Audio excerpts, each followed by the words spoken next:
The forest should have been wet. This region was famous for its storms, thick, heavy curtains of rain that drenched everything from the tallest branches to the darkest roots. Rainfall shaped every leaf, every vine, every creature that called this canopy home. But now, even deep into the wet season, the rainforest hung dry and brittle, as if someone had drained the sky and forgotten to return it. A brown-throated sloth named Marva clung to a high limb overlooking the canopy. Her fur, usually damp and streaked with algae, felt warm and dusty. The bark beneath her claws flaked off like old paint. Branches that were once flexible had grown rigid and hollow. She blinked slowly. The treetops below her looked pale. Leaves curled inward, losing their deep green. Some trees displayed patches of yellow so wide that the once lush canopy looked like an old map with fading borders. Vines hung loosely, slackened by dehydration. Even the flowers, which usually opened boldly at dawn, behaved shyly now, as if waiting for rain that never arrived. Marva turned her head to the sky. Clouds gathered there every evening, thick, dark, threatening, but they never released their burden. Lightning flickered sometimes, rumbling deep in the distance, but the clouds held their water with stubborn defiance. The air tasted metallic, like distant storms choked before they could breathe. Marva curled her claws more tightly around the branch. Her stomach churned faintly, not hunger, but unease. A sloth lived slowly. A sloth noticed slowly. But even Marva felt the wrongness. The humidity was gone. The air that should have wrapped around her like warm moss felt thin, dry, and restless. When the wind blew, it carried not the thick smell of blooming orchids, but the harsh scent of baking leaves. She shifted a little to observe a family of toucans perched on a nearby branch. The birds looked agitated. Instead of preening or calling, they sat hunched, beaks slightly open, panting in the heat. One flapped its wings weakly, as if trying to create airflow. Below them, a troop of capuchins moved across connected branches, not leaping playfully as usual, but sticking close together, travelling cautiously. They sniffed dried leaves, tugged them gently, then tossed them aside with irritated chirps. The forest had grown tired. Marva's ears twitched as she heard an unusual noise, a low mechanical whirring. She turned her head toward a wide platform built by humans a few hundred meters away. Usually she disliked looking at human structures, but today something about their presence drew her attention. Several people stood around tall metal towers equipped with weather instruments. They gestured toward the sky, checking screens, adjusting equipment. One pointed at a massive vertical radar dish. Another wrote notes rapidly as numbers shifted on her monitor. Marva knew nothing of human tools, but she understood behavior. The humans looked troubled. She lifted her nose. The wind shifted. A faint smell drifted from the human platform, machine oil mixed with warm metal. But beneath that, she sensed something else, ozone. Usually that meant rain was coming, but she smelled ozone every day now, and still. No rain. Leaves rustled behind her. She turned slowly, slower than any other animal would tolerate, and spotted a howler monkey resting uncomfortably on a branch. Its throat pouch hung loose. It let out a weak call, not the roar that shook the rainforest, but a muted groan. Marva blinked at it. The monkey blinked back. Both creatures understood. Something was deeply wrong. Marva looked again toward the sky. Dark clouds pressed low over the canopy, heavy, swollen, ready to burst. But they never did. Marva watched them gather, building layer upon layer, moisture thickening. But then the clouds simply rolled overhead, passing without release, leaving nothing but heated air. It had been like this for weeks. She watched as a squirrel glided from one tree to another. Its landing was rough. It misjudged height because leaves had shriveled, pulling branches upward. The squirrel squeaked nervously and scurried into a hollow, tail twitching. Marva began climbing downward for the first time in days. The bark cracked under her claws. Tiny flakes drifted into the air. The tree felt fragile. Sloths rarely hurried, but today she descended faster than she ever preferred. Her body swayed heavily, legs trembling slightly. She needed water. Even sloths drank little, usually absorbing moisture through leaves. But the leaves were dry now. She reached a mid-level branch. Below her, the forest floor was visible, something unheard of. Normally the dense canopy blocked all view downward, but now pockets of dead leaves created clearings. Fallen branches littered the understory. Ferns wilted.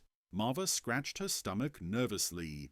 A distant thunder sounded. Her head lifted. Lightning flashed far away, illuminating the thick horizon.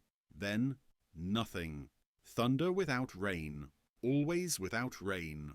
A flock of parrots took off overhead, screeching. Not in play, in fear. They spiraled upward before scattering in a frantic burst of colour. Their shadows passed over Marva in trembling waves.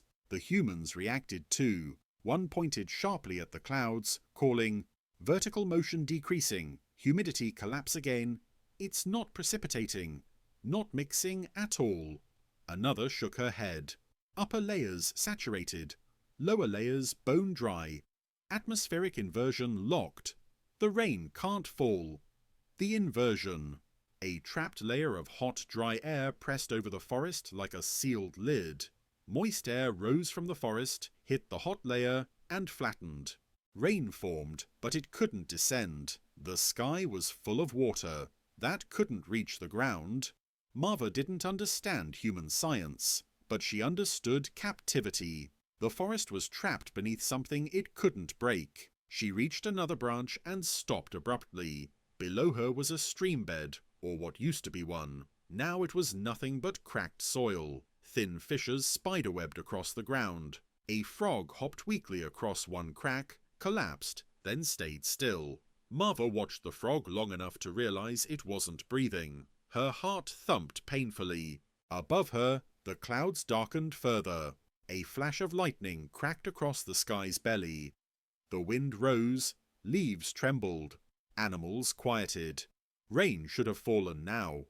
It always fell after lightning. Always. But the clouds simply glowed for a moment before drifting away, their heavy bodies dragging moisture with them. Not a drop reached the canopy. Marva felt her fur prickle with heat. Something shifted behind her, soft scraping.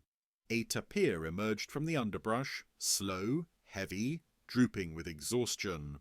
Its hide was dusty where it should have been glistening. The tapir sniffed the empty streambed, dug weakly, then gave up and walked away with a defeated grunt. Marva blinked slowly. She felt every tremor of the dying forest around her. The canopy no longer smelled like a rainforest. The air no longer tasted of green life. The earth cracked beneath missing rainfall. The humans panicked. And the sky, full of water, swollen with promise, refused to release a single drop. The rain didn't avoid the forest. The rain was trapped, stuck above an invisible barrier. And until the atmosphere shifted, until the inversion broke, until the desert heat loosening beneath the forest stopped rising, the rainforest would wither from the top down. Marva hugged the branch tightly and closed her eyes. Waiting. Because that was all a sloth could do as the canopy dried around her and the rain refused to fall. Marva clung to the branch for a long while after lightning rolled silently across the sky. Her heart beat slowly, as it always did, but her breaths had grown shallow. She could feel the heat pressing against her from above and below, warming her fur in a way the forest had never done. Even heavy sunlight never felt like this. This was not warmth, it was weight. The air bore down like a lid pressed tight against the canopy. She shifted her grip and turned her head, squinting through dry tufts of leaves. From her high vantage point she saw more details she wished she hadn't. The forest was no longer a blanket of green, it was a mosaic of brown patches, yellow streaks, collapsed crowns where trees had started shedding leaves in desperation. The once soft canopy now resembled brittle paper stretched over tired bones. Marva blinked, slowly, deliberately, trying to convince herself the view would look different when she opened her eyes again. It didn't. The toucans she had watched earlier were now spreading their wings desperately, trying to cool themselves. One opened its beak wide, throat vibrating in shallow panting breaths. Another fluttered weakly toward a higher branch, then gave up halfway, landing clumsily. Even the monkeys moved without confidence. A trio of capuchins climbed along a vine, limbs trembling. When the largest jumped to the next branch, the vine sagged and snapped, dry, brittle, unable to handle weight. The monkey fell, caught itself on a dead frond, scrambled up, then shrieked in fury and fear. Marva, normally numb to the chaos of faster creatures, felt the tremor of their panic seep into her slow, steady pulse. She turned her head upward. The sky had darkened again. Clouds, thick as wet clay, stacked in layers that appeared ready to burst open. They pulsed with distant lightning. Thunder growled somewhere hidden behind the horizon. Everything signaled rain. Smell, pressure, color. Even animals paused collectively, waiting for the familiar clap before the downpour. Marva waited. The forest waited. And the clouds travelled overhead, dragging their swollen bellies across the sky, offering nothing but shadows and friction. Not a drop fell. A dry wind swept across the treetops, a wind that should have been cool, carrying the first broken strands of rain. Instead, it carried heat. A strange, stale heat that originated from below, not above. Marva felt it climb through the canopy, seeping between branches, reaching her like the breath of a giant furnace. She clung tighter to her branch. Another lightning bolt cracked sideways across the sky, a dry strike. It illuminated the forest for a heartbeat, revealing the full extent of damage the drought had carved into the canopy. Marva saw fire, not flame, just the beginning of it. A tiny curl of smoke rose from a cluster of dead leaves on a distant crown. The lightning hadn't started a blaze, but it had superheated the waterless foliage, pushing it to the brink. Small birds scattered upward in panic, wings beating in chaotic rhythms. Below, the humans on the platform reacted instantly. One of them pointed at a screen glowing with red data. Dew point is collapsing again. Look at this. No condensation at all. Another tapped a weather balloon tether line. Upper atmospheric humidity is trapped. Nothing can fall through the inversion. Nothing. A third wiped sweat from his brow despite standing in shade. Forest evapotranspiration is maxed. Trees are draining themselves. If rain doesn't break through soon. Another cut him off sharply. We'll start losing the upper canopy entirely. Marva didn't understand their words, but their urgency vibrated in the air like another storm.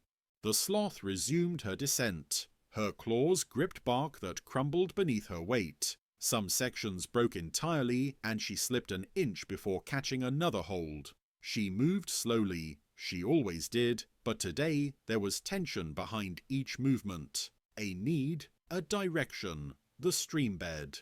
Somewhere below, still shaded by collapsing trees, water might remain. Even a mouthful, even a soaked patch of moss. She reached a wide branch that should have been soft and living. Instead, it groaned under her weight. A black circle marked where insects had burrowed deeper, seeking moisture. Marva ignored the tremor and continued downward. Her body brushed past a bromeliad, normally lush and filled with captured rainwater. Today the leaves were shriveled, the central bowl cracked open and empty. She paused, gently touching the edges with her claws. Dry. She moved on. Below, she finally reached a trunk wide enough to descend without fear of breaking it. Climbing downward, she scanned for vines, usually thick with dew, now hanging limp and pale.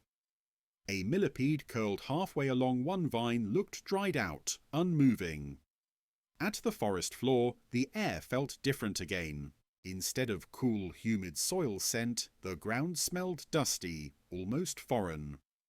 Marva blinked slowly, adjusting to the dimness beneath the canopy, though even here the light was wrong. More sunlight poured in than ever before through gaps where trees had shed their crowns. The stream bed lay ahead. She crept toward it with slow, graceful awkwardness unique to her kind. Her heart sank. The stream bed was worse than before. The cracks had widened. The soil was a pale grey, stripped of moisture. Fallen branches lay inside it, brittle as charcoal. A single dragonfly hovered above the cracked mud, moving in desperate circles, then dropped from the air like a stone. Marva approached cautiously. She touched her claws to the ground. Warm, almost hot. Water should have been trapped deeper in the soil, but even that had been drawn upward and evaporated. She leaned forward and sniffed the cracked earth. No scent of life, only dust and tired minerals. She lifted her head toward the platform again. The humans now rushed between devices. A drone took off, whirring into the sky. One scientist pointed upward and shouted something tense. "The inversion is strengthening. Storms forming above but not breaking. We're measuring charged particles building up. Dry lightning will increase." Dry lightning. The smoke from the distant treetop drifted higher now, a warning of what the next strike could do. Marva's gaze moved to a young tree nearby. Its leaves were curled into tight fists, branches sagging. A sloth like her could once cling anywhere, feed anywhere. But now her slow-moving world shrank as the forest grew sharp and brittle. She climbed a low-leaning trunk, rising again slightly to escape the heat trapped near the ground. As she ascended, she saw a movement overhead. A harpy eagle glided across the canopy, majestic but wrong. Its wings didn't tilt with playful mastery of air currents. It fought the rising dry thermals, flapping steadily with agitation. Even predators struggled under the sealed sky. The eagle cried out, a short clipped sound, not hunting, but searching. Everything in the forest was searching now. Marva stared upward one more time. The clouds churned again. Lightning flashed silently. Thunder rumbled. Moisture thickened visibly in the air. But when the rain finally seemed ready, the clouds lifted slightly as if repelled by the hot, stubborn layer of air below. They passed over the forest and delivered their water miles away. Not here. Never here. Not until something broke. Marva clung to the branch, her breath slow but uneasy. She could wait. Sloths always could, but even she felt time thinning around her. The canopy was withering. The streams were dying. Animals were leaving. Humans were panicking. Lightning kept striking without water to follow it. And the rain hovered above the forest like a promise trapped behind glass, watching everything dry beneath it, yet refusing to fall.